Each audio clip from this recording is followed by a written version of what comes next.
Welcome to part 2 of our ongoing 2-part series on H.P. Lovecraft's Herbert West, Reanimator. Yes.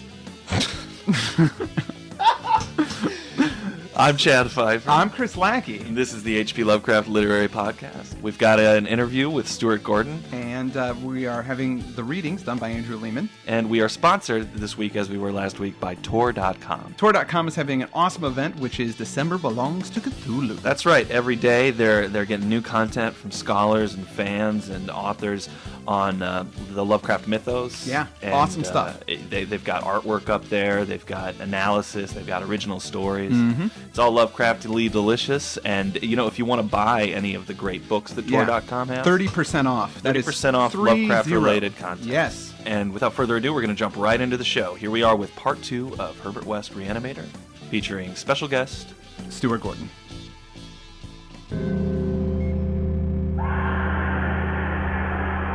hppodcraft.com. And then we move on to the fourth one, The Scream of the Dead. which I love.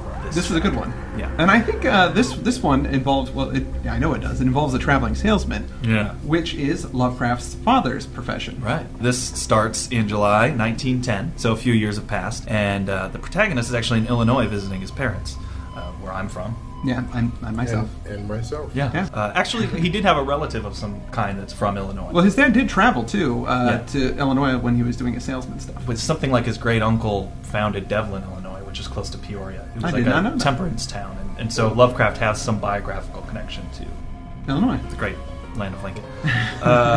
When he returns from Illinois, West tells him, "Hey, I've invented this new embalming compound that keeps bodies fresh."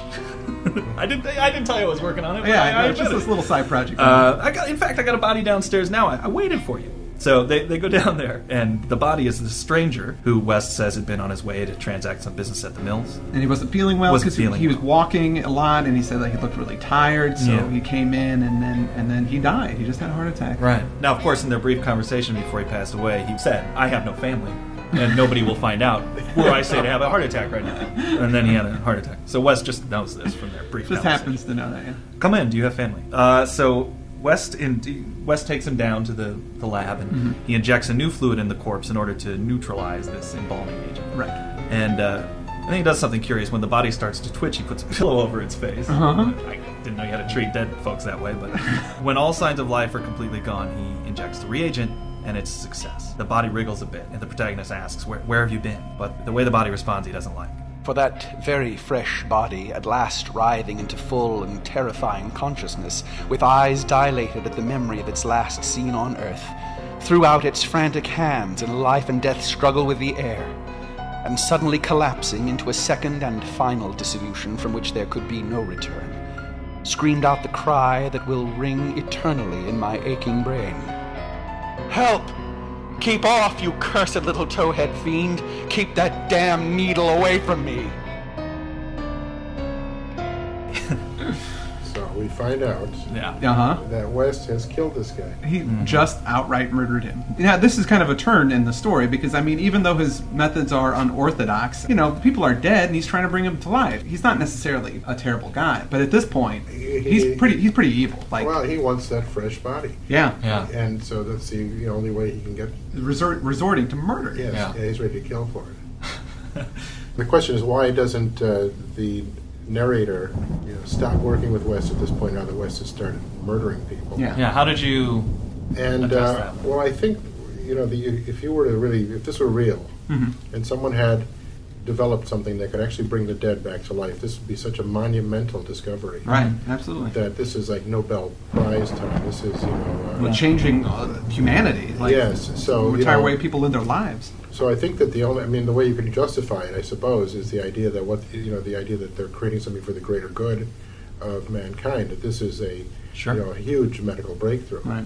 And I mean, I could also see him sort of looking the other way with this too. Like, maybe I misheard what the body said. Like maybe with the zombie guy. Like he's kind of all this. I mean, he's put a lot of time and effort. I mean, Sure. years into this research with No, West. but I think that he knows, and I think that that's in a way what Lovecraft's getting at with this guy is that this narrator is really he's changing. Yeah. He is becoming tainted by his association with West, and he is in a sense even more evil than West because he's keeping quiet about it. Because he's complacent. Yeah. You're right.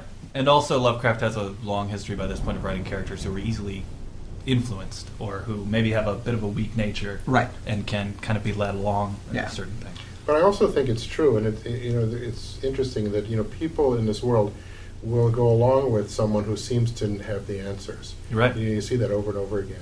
People like Jim Jones, or where they're ready to do whatever this guy says because here's a guy who really seems like he knows what he's doing. He's got a plan. Yeah. And in fact, isn't there some kind of psychology test they do where an authority figure makes you shock a person? Oh, yeah. I've read about that. There's a really cool book called Elephants on LSD, and it's just a book of all these crazy experiments people have done over the last 100 years. And one of them is how a person in a lab coat will come in and tell a person to push a button, and then they push the button and you hear somebody scream in the other room. And that the people, like women would typically do it, guys would stop, but women would always just do it. Either they would be crying like while they do it, and they would push the button and while hearing the guy scream, and then finally, like the guy would scream louder and louder each time they pushed it until finally he didn't scream anymore. Right. And They would also tell you in that experiment to turn up. Oh, right. Yes. The ampage each time. Yeah. So that you know that you're giving them greater and greater shocks. Yeah. But I think it's also the idea that West is a charismatic figure. Yeah. West is he's got this plan. He has got and he's a genius. And and his stuff is working. And for our narrator to just run the other way, That's a very good point. Yeah, it's true. Moving on, we're in Chapter 5. The Horror from the Shadows. In 1915, West and the protagonist, they join up with a Canadian regiment in Belgium, in Flanders, jumping into the war before the U.S. Right. The U.S. wasn't in war yet, but West is very motivated. Right. Because there's lots of fresh bodies. Right. And in a sort of departure from his previous researches, lots of pieces of bodies. He had wild and original ideas on the independent vital properties of organic cells and nerve tissue separated from natural physiological systems, and achieved some hideous preliminary results in the form of never-dying, artificially nourished tissue obtained from the nearly hatched eggs of an indescribable tropical reptile. 2 biological points he was exceedingly anxious to settle. First, whether any amount of consciousness and rational action be possible without the brain, proceeding from the spinal cord and various nerve centers.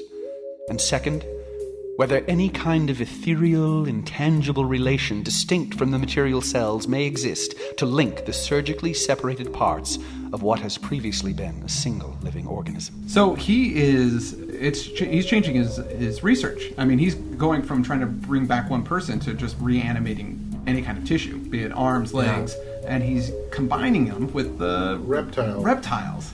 Well, what's interesting also is that there is, I'm trying to remember what the name of it is, but there are these, I think they were taken from a woman, a tumor that she had. This was back in the 50s, I think it was, that they have been able to keep these cells reproducing, and they are used in experiments all the time now. So again, I think, it might have even been earlier than the 50s, possible that Lovecraft was aware of this kind of stuff.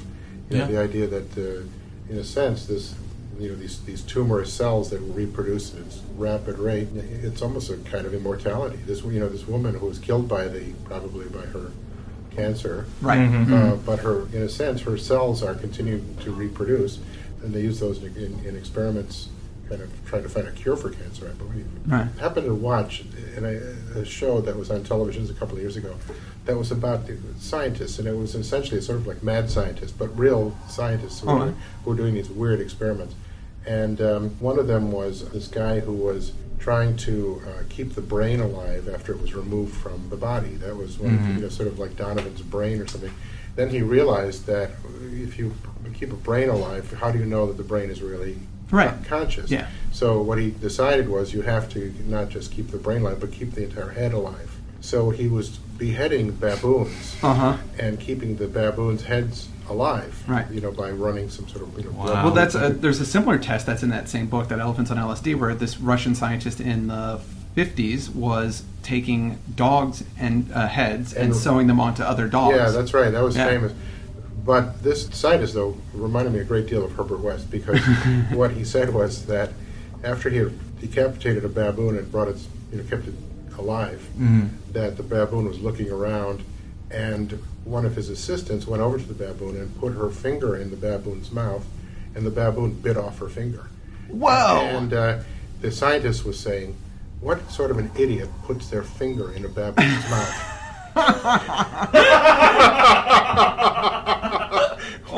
Which sounded so much like Herbert West. It was overlooks the whole fact that there's this poor woman who's missing her finger. Right. But she got hurt, and then he created the weirdest circumstance. That's and so blames great. her for it. Yeah. Wow. So I think Lovecraft must have known some scientists. He's capturing these kind of sort of single-minded. Oh my God. These guys are only thinking about the experiment.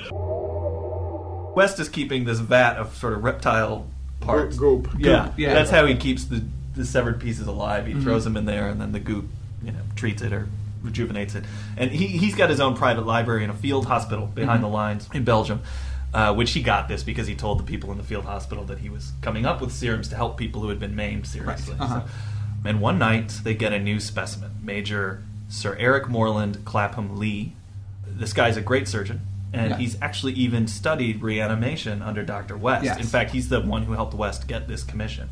Now, the protagonist doesn't know much about that, so it's just sort of mentioned. Yeah. But clearly there's been some past relationship between West and Lee.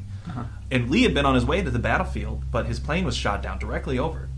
And the other passenger, Lieutenant Ronald Hill, died in this crash. Ronald was torn apart. Lee was killed as well, but pretty stable condition, except that his head was mostly decapitated. Right. Yeah. Well, I mean, he's not stable condition. I mean, he's dead. I guess, yeah. He's dead. Yeah, His body, he's dead, but his body's mostly intact, I guess is what I'm trying to say. Yeah. That's not really stable if your head's off.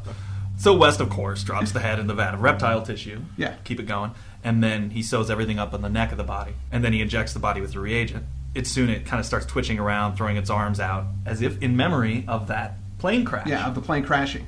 What followed I shall never positively know, but may have been wholly an hallucination from the shock caused at that instant by the sudden and complete destruction of the building in a cataclysm of German shell fire. The body on the table had risen with a blind and terrible groping, and we had heard a sound. I should not call that sound a voice, for it was too awful. And yet its timbre was not the most awful thing about it. Neither was its message. It had merely screamed, "Jump, Ronald, for God's sake, jump!" The awful thing was its source, for it had come from the large covered vat in that ghoulish corner of crawling black shadows. So the head in the box of obviously of Lee, remember, yelling to his pilot, and the head and the body are somehow still working together. Yeah. Right. He injected the body, but then it woke the head up. Yeah, and the body's moving, kind of along with with this dialogue. We used this idea in the movie to good effect. Yeah, exactly. Although we ended up naming him after Hill, instead of after Lee. Yeah. God knows why we did that. But, and later on, this character of Lee, I guess in the next story, he shows up again. He does show up again, which is crazy. Well, I mean, what happens though, right? Is that right at the end of this part? A plane or there's a big explosion. Yeah, there's some shell fire, which Lovecraft loves the cleansing bolt of lightning. Exactly. Here he did it with German shell It's fire. it's not actually a bolt of lightning, but it is a big explosion, and they don't know what happens. They can't find the body or the head. Exactly. They managed to escape, but where the body of the officer? They assume that it was just destroyed in the explosion. Yeah. But no. Part 6. Yeah, we're on to the next chapter, which has a title that's maybe less pulp than earlier, but has more of that sweet Lovecraft flavor. It's called The Tomb Legions. When Dr. Herbert West disappeared a year ago, the Boston police questioned me closely. They suspected that I was holding something back, and perhaps suspected graver things. But I could not tell them the truth, because they would not have believed it. And the truth is that a lot of Herbert's failed experiments are still out there. Oh yeah, they're out and about. And this is the last chapter of this of the whole Herbert West thing. So the narrator's kind of wrapping things up. He's saying something happened, and I'm going to tell you the end. The end of this. Yeah, there's that nice. Right from the beginning, he said, "Look, Herbert disappeared." You get the sense of what the final thing is going to be, which is which tells you that it was serialized, but clearly Lovecraft knew where he wanted this to end up throughout the whole writing of it. And so there was that thing from the initial incident that was digging at its own grave that ran away. Dr. Halsey. There was Dr. Halsey, who's still in the asylum. Who escaped from the asylum. Right. Well, we find out in this chapter soon. Yeah. In the passage when he says Dr. Halsey's still in the asylum too, he said he's in there for doing cannibal things. Such a funny way to describe it. What are the cannibal things? Are eating human flesh. What other cannibal things? Yeah, what other cannibal things are there? You know, he was out watching cannibal movies. Hanging out with his cannibal friends at the Cannibal Alley. Right, in his cannibal journal. And we don't know who else is lurking about that Herbert's lost track of. Right. Although the thing that he's perhaps most afraid of is that Lee is stalking about Headless, and with the knowledge to reanimate dead things as well. Right. He's created a Headless nemesis. So in this chapter, we flash forward after the war. Herbert is now living in a beautiful house in Boston, which overlooks an old burying ground. He's got a huge cellar laboratory with a large incinerator. And when the workmen were digging it out, they actually knocked out an underground passage into the cemetery. Some kind of secret passage beneath the tombs, which would seem to be something that Herbert would be interested in, but he has it plastered over. Right. The end of Herbert West began one evening in our joint study when he was dividing his curious glance between the newspaper and me. A strange headline item had struck at him from the crumpled pages, and a nameless Titan claw had seemed to reach down through 16 years. Something fearsome and incredible had happened at Sefton Asylum, 50 miles away, stunning the neighborhood and baffling the police. In the small hours of the morning, a body of silent men had entered the grounds, and their leader had aroused the attendants. He was a menacing military figure who talked without moving his lips, and whose voice seemed almost ventriloquially connected with an immense black case he carried. His expressionless face was handsome to the point of radiant beauty, but had shocked the superintendent when the hall light fell on it. For it was a wax face with eyes of painted glass. A larger man guided his steps, a repellent hulk whose bluish face seemed half eaten away by some unknown malady. The speaker had asked for the custody of the cannibal monster committed from Arkham 16 years before, and upon being refused, gave a signal which precipitated a shocking riot. The fiends had beaten, trampled, and bitten every attendant who did not flee, killing 4, and finally succeeding in the liberation of the monster. Those victims who could recall the event without hysteria swore that the creatures had acted less like men than like unthinkable automata, guided by the wax-faced leader. By the time help could be summoned, every trace of the men and of their mad charge had vanished. So, Flippin' Lee went and made a plastic head so he could look like a person, and he's went to collect Dr. Halsey. You think he made the plastic head? I don't know if he made it or bought it or whatever. From a wax museum or something. Could be, yeah. Boy, I'd love it if he bought it. I would wish that was in the story. How did that happen? In our movie, we made it an anatomical bust that he was wearing. That was, I'm very familiar with the movie, and when I sat down to read this recently, I think I only read the first 3 chapters of it, because I didn't remember, I thought that this was stuff that you came up with for the whole having a fake head, and then when I was rereading it, I'm like, oh my god, this is totally from the story. Yeah. No, it's Lovecraft. Yeah, that's amazing, and it's really creepy. Like it seems like it has a very modern sensibility to it. Oh yeah, no, that's the thing is that these were, when I read these stories, I thought these are incredibly cinematic. There's so much action in them. People always are sort of down on Lovecraft because some of his stuff is very internalized. This is the opposite. This is just action-packed. And fun-filled. Yeah, it really is. And it's like, and the fact that Lovecraft always was saying disparaging things about these stories, it strikes me as kind of odd. I think this is some of his best writing, really. I flew through this, as some of his stuff is a little harder to read. This is, of course, another one of the stories that is easily digestible. But he was having fun with this. Yeah, he was. You can tell. And he's a pretty funny guy. Yeah, there's some stuff that he's written that's pretty funny. I would never have thought of him that way until we did another show where we looked at a short story that he wrote that was a comedy. And it was really funny. It was actually funny. Yeah. I think that he knows where to put a joke. This is not a joke, though. West reads this article in the paper and flips out. Yeah, he just kind of sits there. In fact, it says he sits there with his mouth open until midnight. I don't know what that's but the doorbell rings. Which can't be good. No, the protagonist answers it. No, it's midnight. not good when the doorbell rings at midnight. I hope all the monsters were outside watching their Watching their clock, just waiting. No, not right. Not yet. 5 more minutes. So the protagonist answers it, and a group of strange figures drop off this large square box. One of them grunts, "Express, prepaid." And then they walk, which is great detail. And then they walk out into the night, and he says it looks like they were turning toward the cemetery. Strange. So West comes down, he looks at the box, and it says from Eric Moreland, Clapham, Lee. Yep. West knows what's up. He knows. He says it's the finish. This is it. I'm going to die. But let's incinerate this. Doesn't this sound like the end of the movie Seven? Yeah. Oh, right. I thought that too. What's in the box? What's in the box? What's the box? But he just burns it. He just goes, quick, just burn the box. Yeah, he's ready for it. And Right. they burn it, but it makes no sound when No. it goes. But then the plaster begins to fall off the wall where the secret passage has been covered to the tombs, and he begins to see the blackness within.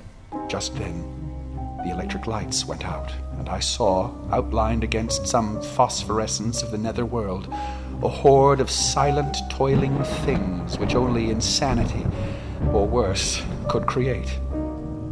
Their outlines were human, semi-human, fractionally human, and not human at all. The horde was grotesquely heterogeneous. They were removing the stones quietly, one by one, from the centuried wall. And then, as the breach became large enough, they came out into the laboratory in single file, led by a stalking thing with a beautiful head made of wax. A sort of mad-eyed monstrosity behind the leader seized on Herbert West. West did not resist or utter a sound. Then they all sprang at him and tore him to pieces before my eyes, bearing the fragments away into that subterranean vault of fabulous abominations. West's head was carried off by the wax-headed leader, who wore a Canadian officer's uniform. As it disappeared, I saw that the blue eyes behind the spectacles were hideously blazing with their first touch of frantic, visible emotion. Servants found me unconscious in the morning. West was gone. The incinerator contained only unidentifiable ashes. Detectives have questioned me, but what can I say? The Sefton tragedy they will not connect with West. Not that, nor the men with the box, whose existence they deny. I told them of the vault, and they pointed to the unbroken plaster wall and laughed. So I told them no more. They imply that I am a madman or a murderer. Probably I am mad. But I might not be mad if those accursed tomb legions had not been so silent.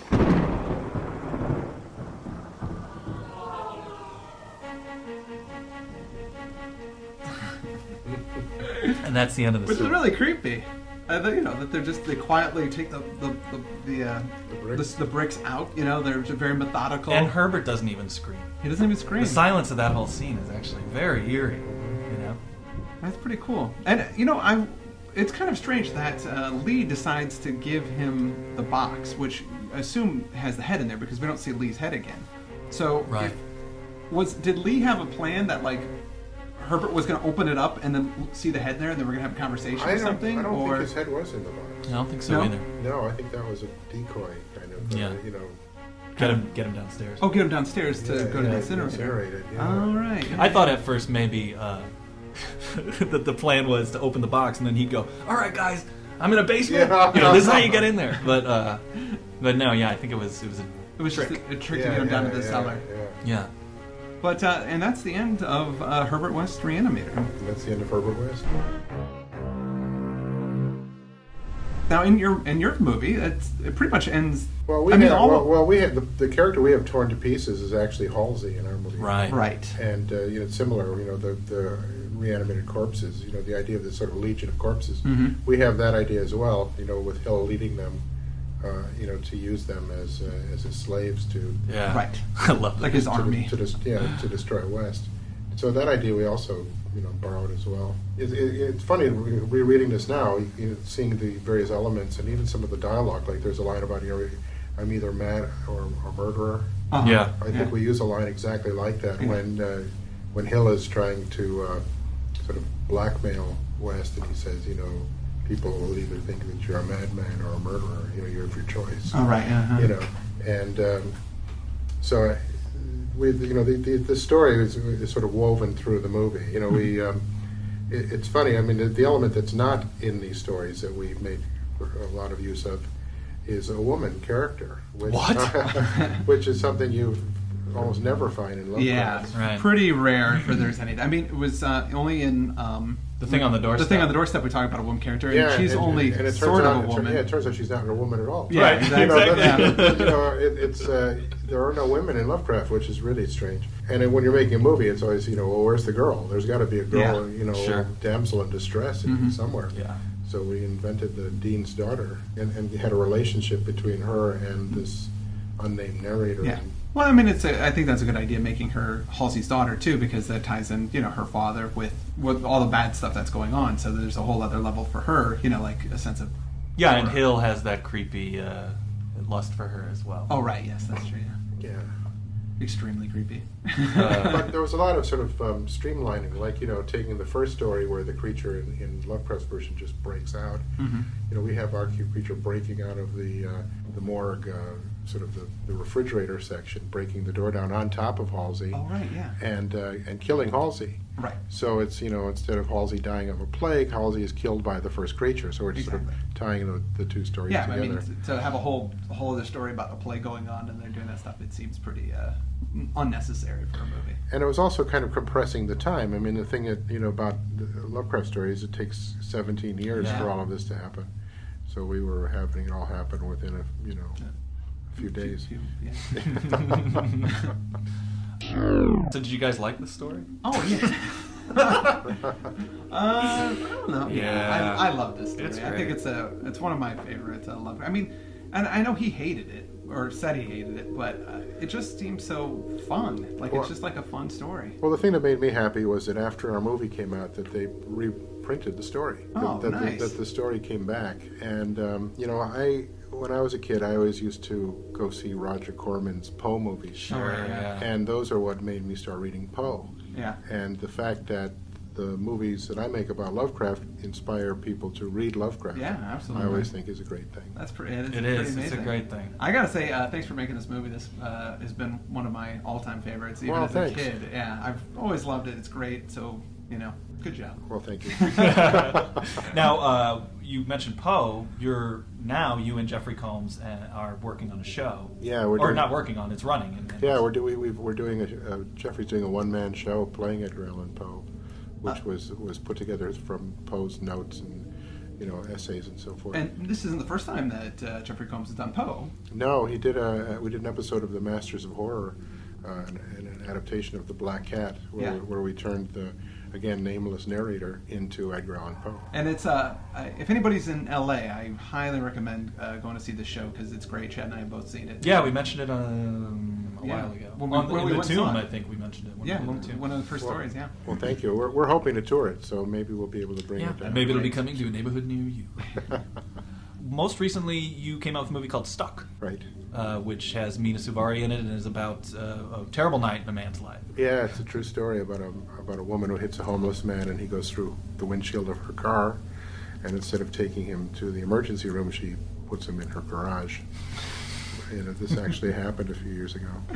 And she thought he was dead at first because she was like drunk or something, and then when she got up in the morning, he was still stuck and alive. I don't think she ever thought that he was dead. I mean, I think she hoped that he would die overnight. Yeah. And that when she came back to see him the next morning, he was begging her to take him to a hospital. Yeah. Well, it's an excellent movie. Yeah, it's a really cool movie. So I would encourage everybody to buy it. Is there anything on the horizon we should be looking out for besides the Edgar Allan Poe?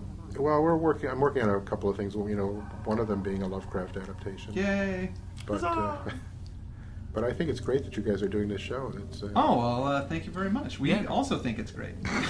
Well, we've been happy that some people tripped onto it not because they were Lovecraft fans, but because it was recommended, and now they're reading Lovecraft, so it's the same kind of thing. Yeah. It's a happy feeling. But yeah, it's good. It's good.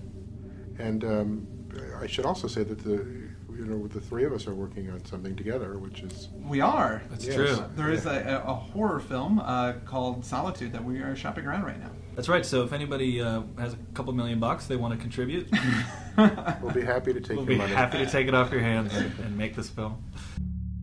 Well, Stuart, again, thank you so much for joining us on our podcast and being our guest host. I'm Chris Lackey. I'm Chad Pfeiffer, And I'm Stuart Gordon. and this is the H.P. Lovecraft Literary Podcast. hppodcraft.com. hppodcraft.com. And that concludes the second part of our ongoing two-part series on H.P. Lovecraft's Herbert West Reanimator. That, you know what? I said it was a journey last week. This week, it was an epic journey. It was an epic Yeah, journey. wow. You know, I really want to thank Stuart again for inviting us into his office, doing the Yeah. podcast with us, and giving us so many great insights into Yeah, the that story. was so much fun, and he's such a cool guy. Yeah. Kudos. Once again, Andrew, thanks for your great voice. Thanks for the great readings. Andrew, we can't thank you enough. And this week, well, something new captured my heart, and that would be Tor.com. Tor.com. They just crawled their way in there and went to sleep.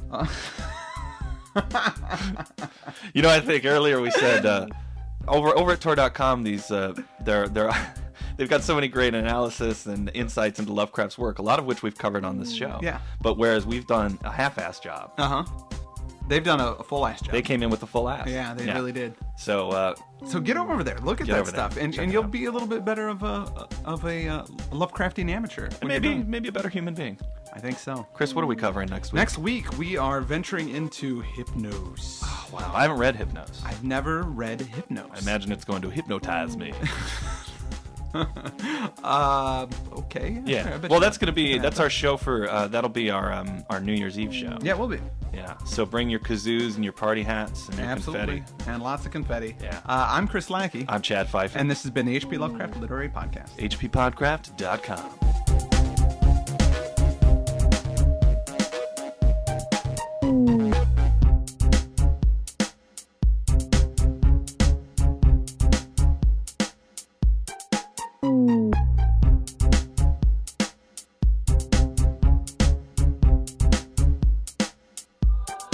Ooh.